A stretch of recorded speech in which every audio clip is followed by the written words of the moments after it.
Bonjour, c'est Roman Fressinet avec Télérama pour une leçon entre guillemets de stand-up.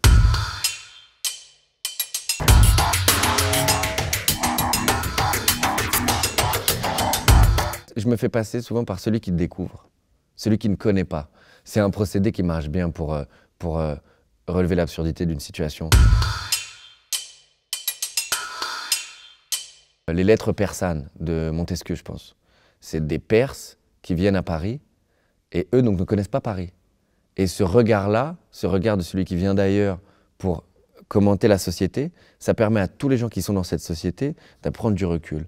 Et donc c'est une position que j'aime beaucoup prendre, moi. Je prends la position de celui qui ne connaît pas. Un des sketchs qui a changé ma vie, c'est un sketch sur une pièce de 2 €. Je passais beaucoup dans le quartier de Bourse à Paris, qui est un quartier où il y a énormément de gens qui vendent des pièces rares ou qui achètent de l'or. Je vous jure, je rentre et je vous jure que c'est vrai. Ils vendaient une pièce de 2 €, 100 €. Et je l'ai regardé, je lui ai dit, mais monsieur, il y a marqué 2 € dessus. Il m'a dit, mais c'est pas parce qu'il y a marqué 2 € que ça vaut 2 €. Je lui ai dit, mais monsieur, il n'y a pas juste marqué 2 €. L'objet, c'est 2 €. Mais pour moi, c'était la meilleure manière d'aborder le sujet de la valeur. Qu'est-ce qu'il y a de la valeur? Qu'est-ce qui donne de la valeur à quelque chose? Qu'au final, l'argent, c'est nous qui lui donnons de la valeur. Ça n'a pas de valeur propre. En fait, le concept de l'argent est déjà absurde. Moi, c'est déjà un truc qui me fait rigoler. C'est que souvent, on me dit, vous faites de l'absurde. Mais en vrai, ce que je fais, c'est essayer de repérer l'absurdité du monde. Est-ce que j'ai acheté une pièce de 2 € pour 100 € ou est-ce que j'ai rien acheté pour 98 €? Trouver la manière de dire ce que tu veux dire avec le moins de mots possible sans pour autant tuer le style. C'est-à-dire que tu peux écrire une phrase de manière mécanique pour envoyer le sens de ce que tu veux dire et qu'il y ait le moins de mots possible. Maintenant, il faut trouver le compromis entre avoir le moins de mots et garder une identité.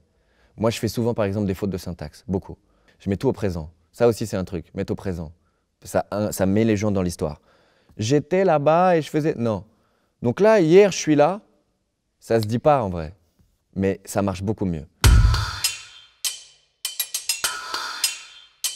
Je pense qu'il y a une démarche d'humilité à avoir qui est extrêmement importante. Humilité, ça veut dire se positionner vraiment au bon endroit. Ne pas se mettre au-dessus des gens, ne pas se mettre en dessous des gens.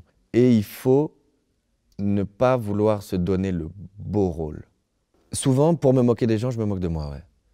Souvent. Des fois, je me prête des défauts que je n'ai pas forcément, ou alors je m'exagère des défauts. Par exemple, quand je me moque des gens qui font du sport, en fait, je me moque de ma paresse. Il y a des gens, ils font du marathon de leur propre chef. Tu réalises, c'est des gens, ils se réveillent le matin, ils se disent, oui, 42 km, oui, c'est une bonne idée, oui. Moi, tu m'appelles, tu me dis 42 km, peu importe le véhicule, hein, je raccroche. C'est la dernière fois qu'on se parlait, en fait. Il y a ça, transformer les mots en une oralité. Souvent, il y a beaucoup d'humoristes, quand ils commencent, ils écrivent beaucoup, et après, ils viennent sur scène, et je me dis, mais je vois quelqu'un qui a écrit là.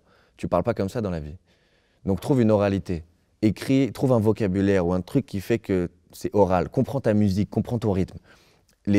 Les mots et la blague, c'est quelque chose. Mais deux éléments qui sont aussi importants que la blague, c'est le rythme et la musicalité. C'est comme ça qu'on garde l'attention des gens.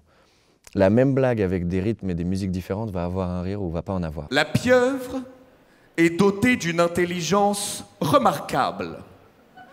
En moins de 10 minutes, elle est capable d'ouvrir un pot de confiture.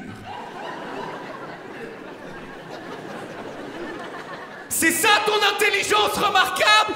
Dans ce numéro-là, je me bats pour dire qu'on est plus intelligent que la pieuvre, mais j'ai l'air de tout sauf de quelqu'un de plus intelligent qu'une pieuvre. Et il est là un peu le ressort. Et en même temps, je voulais nous rappeler aussi, ça me faisait rire, le fait qu'on n'arrête pas de s'extasier devant l'intelligence des animaux dès qu'ils font le moindre truc qui nous ressemble. Ce rapport aux animaux, moi, il m'a toujours fasciné parce qu'on a tellement l'air de venir d'ailleurs. Pourquoi on s'habille, aucun autre animal s'habille? Pourquoi on veut contrôler la température alors qu'aucun autre animal ne contrôle la température? Pourquoi on ne se semble jamais confortable sur cet endroit si c'est lui qui nous a vu naître, alors que tous les autres animaux semblent super confortables dedans? C'est une vraie question identitaire en fait. C'est qu'est-ce qu'on est nous en vrai en tant qu'espèce? Espèce de pieuvre de merde! T'es capable de faire ça où tu fais juste chier de langue sur les gens alors que tu sais même pas écrire. Pieuvre de merde. Je me suis dit, si tu veux parler à tout le monde, il faut parler de choses que tout le monde vit. Il faut qu'on parle de choses sur lesquelles tout le monde est égaux. La mort, naître, aimer, c'est des choses, le temps, l'espace, le rêve, la peur. Je t'avoue qu'à chaque fois que tu parles, j'ai un peu peur que tu dises un truc raciste. Donc voilà, fais juste un peu attention quand même à ce que tu dis. Quoi? T'es blanc, fais attention à ce que tu dis. Voilà, c'est tout.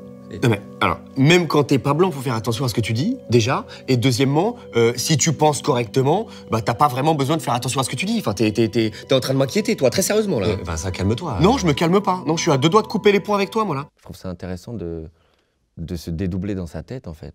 On le fait tous, on se dédouble et on se parle à soi-même. Et c'est un monde un peu intime et secret pour les gens. Souvent, il y a un monde entre ce qu'on laisse paraître, ce qu'on choisit de montrer aux gens, et ce qui se passe vraiment à l'intérieur de nous. Il y a beaucoup de choses qu'on masque. On masque nos doutes, on masque nos peurs, on masque nos inquiétudes, on masque nos pensées trop sombres. Et j'avais à cœur de montrer aux gens qu'en fait, on est tous égaux là-dessus. Oh, Roman. Oh, ça va, non? Non, la routine, les gens dans ma tête, Pourquoi t'en as combien, toi? Je pense qu'il y en a 2, 3. 2, c'est sûr, ils ferment jamais leur gueule. Laisse tomber, c'est abusé. Toi, c'est comment, toi? Oh, moi, ça va, hein. Ah, ça va. Qui a fait mon briquet? Un briquet?